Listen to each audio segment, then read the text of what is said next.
So I want you to imagine a really grand, um, like a hushed Victorian library in London. You know, the kind where the air smells like old paper and polished mahogany. Oh, yeah, I can definitely picture that. Right. So a scholar walks up to the main desk, asks the librarian a super complex, nuanced question, and actually receives a perfectly accurate, meticulously cited answer. Sounds ideal, right? You would think, but the scholar just stares at it, rolls their eyes, lets out this heavy sigh, and then immediately asks the exact same question again using, like, slightly different words. Which is so frustrating. It really is. So why does that happen? Well, welcome to this deep dive. Today we are exploring a brilliant piece of writing by Aaron Rose. It's titled The Secret Life of Azure Collecting Human Feedback to Fine-Tune LLMs. Yeah, and it's a fantastic read. It really is. Yeah. Our mission for this session is to figure out how these AI systems actually learn to, well, read the room. Like how they evolve from being just cold, hard calculators into entities that feel genuinely conversational and helpful. And that Victorian library is actually the specific metaphor that Aaron Rose uses to ground some incredibly dense engineering concepts. Yeah, it really helps visualize it. It does. In this library, he introduces us to two software engineers who maintain the system. There's Margaret, who's a senior developer, and Timothy, her junior colleague. Right. And Timothy is the one standing up on the balcony, kind of just watching this frustrated scholar interact with the terminal. And he's completely baffled by what he's seeing, right? Mm-hmm. Because, I mean, the system is totally stable, the safety nets are active, the facts being delivered are entirely correct. Exactly. But the scholar is still annoyed, so the answer is technically right, but it's basically tone deaf. Yeah, and Margaret refers to the state of the system as the static plateau.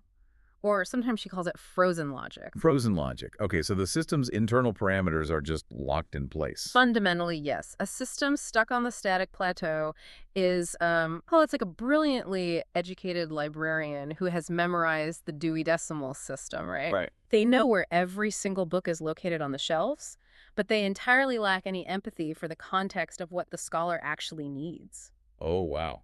So it retrieves the data, but it has no memory of the friction it causes. Exactly. If a scholar sighs and walks away in frustration, the machine doesn't register that as a failure at all. It just clears its cache and waits for the next prompt. I mean, it doesn't evolve. It's kind of like having a hyper-competent colleague who just never takes a hint. Oh, totally. Like you ask for a quick summary of a morning meeting, and they read you the entire unedited transcript. They aren't wrong, but you still have to stop them and say, like, no, just give me the 3 main bullet points. Yeah, exactly. And to get past that plateau, Margaret introduces Timothy to the bridge that connects raw data to human interaction. She calls it the feedback loop. The feedback loop. Right. But formally in the industry, it's known as RLHF, Reinforcement Learning from Human Feedback. Okay, let's break that acronym down a bit because, you know, the tech industry loves a dense label. They really do. So reinforcement is essentially training by reward.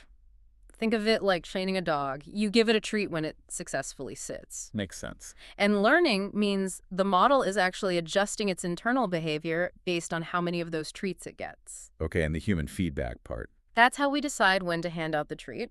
So Margaret actually draws 2 icons on a chalkboard to explain this to Timothy. She draws a thumb and a clock. A thumb and a clock. Well, the thumb is pretty straightforward, right? It's the literal thumbs up or thumbs down icon you see at the bottom of an AI's response. Yep, that's the one. But let's be honest here. Those buttons are almost invisible to the average user. I mean, unless an answer is spectacularly amazing or catastrophically bad, I am never taking the time to click those. Oh, absolutely. And the engineers are fully aware of that user behavior. Explicit feedback, the thumb is just a mere trickle of data.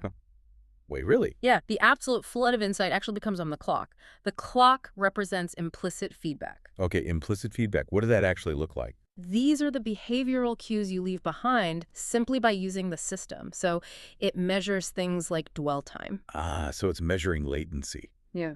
The time I spend reading a response is essentially being equated to its value. Precisely. Think about the ideal interaction from the AI's perspective. You ask a complex question, the machine generates a response, and then you scroll through it. Right. Your cursor lingers on the text, that's the clock ticking, and then you stop searching. You just close the tab. Because I got my answer. Exactly. For the AI, that behavioral pattern is recorded as a massive win. It strongly implies user satisfaction. You know, think about your own browser history for a second.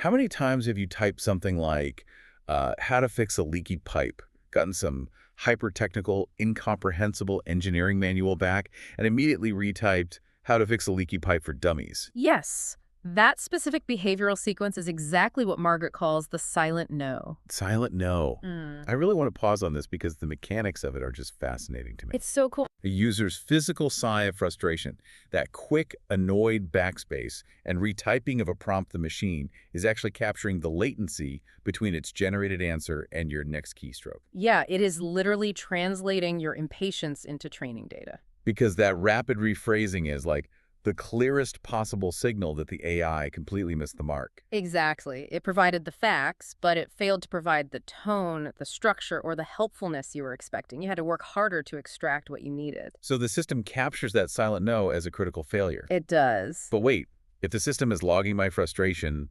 measuring my dwell time, tracking my retyped questions, is this library just building a massive psychological profile on me?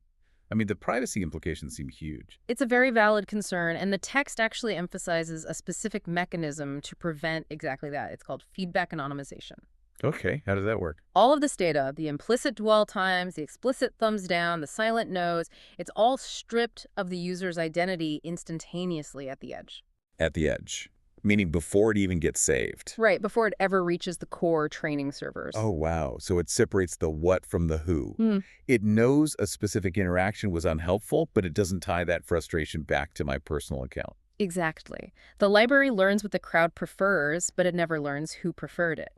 The data is aggregated purely to understand the shape of a helpful conversation, not to track an individual's browsing habits. Okay, that makes me feel a little better. But assuming the data is anonymized, we are still relying on the crowd to train the machine. Yes, we are. So if the AI is learning based on what users prefer to hear, what happens if the crowd prefers something completely false? That's the big question. Like if a million scholars decide they want the library to tell them the moon is made of cheese, and they continuously hit thumbs down on the actual geological facts, does the AI just cave to peer pressure? You are identifying the defining vulnerability of literally any system that learns from collective input. But Margaret answers Timothy's exact worry in the text with a very firm no. Okay, so how do they stop it? She explains that the system is protected by guardrails on feedback. The feedback loop we just discussed, the thumbs, the clocks, the silent no's, is strictly fenced in. Fenced in how? It is only authorized to refine tone and helpfulness. It is never allowed to refine the underlying facts. I mean, I have to push back there a little bit.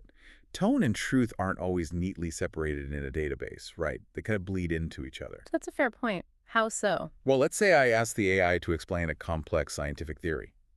If the crowd has trained the AI to use a highly sarcastic, condescending tone whenever that specific theory is brought up, the user will walk away thinking the theory itself is a joke. Right. The tone essentially compromised the truth. So how do guardrails actually stop that from happening? That is a phenomenal distinction, and it really highlights why pure volume of feedback isn't enough on its own. The factual database relies on strict approval gates that verify citations completely independently of user preference. Okay, so the facts are checked separately. Yes.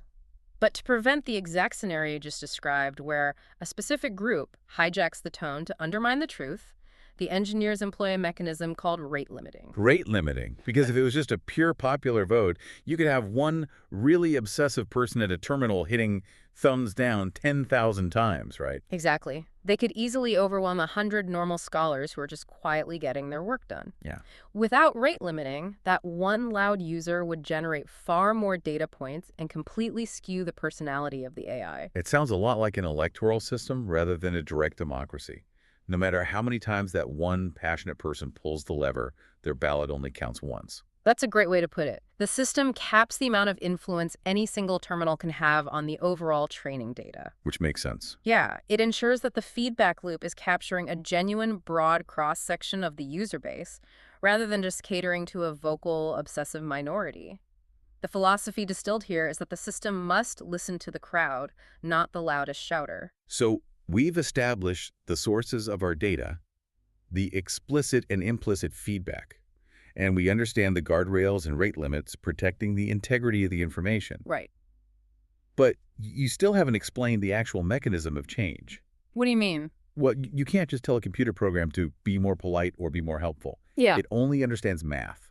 So how does a vibe or a feeling of helpfulness actually get injected into the neural network? This is where we get into the absolute most complex part of the architecture. It's a process called reward modeling. Reward modeling, Yeah. okay. To translate those abstract silent no's into actual math, you have to build a mathematical compass. Margaret explains that you start by bringing in human experts, senior scholars, basically. Okay, and what do they do? You give them two different versions of how the AI could answer the exact same question, and you simply ask them to rank them. Which one is more helpful? Which one feels more natural? Oh, so we are fundamentally talking about A/B testing, but utilizing human experts instead of general users. Yes, exactly. But the mechanism of how that testing changes the AI is what really matters here. The main AI isn't just absorbing these rankings blindly. What does it do instead? It actually builds a secondary model, the reward model. The entire job of this reward model is to predict which answer the human expert will prefer before the expert even sees it. Wait, really? So the A/B testing is basically training a virtual judge. Yes. And that virtual judge is what actually alters the AI's internal math. When the main AI generates a response, it runs it past this reward model first. Okay. If the reward model predicts a high score based on past human preference, the AI strengthens the internal neural pathways that created that response. And if it predicts a low score? Say, because the answer is just a massive wall of text instead of neat bullet points, the AI calculates the error and mathematically penalizes those specific pathways. That is wild. It is continuously adjusting its own billions of parameters to minimize the gap between its guess and what humans actually find helpful. But the text notes a very specific rule regarding those human experts. It's called the consensus threshold. Ah, yes, the 70% rule. Right. The system demands a clear consensus of 70% agreement or higher among the human scholars before it accepts a ranking as a valid data point. Yep.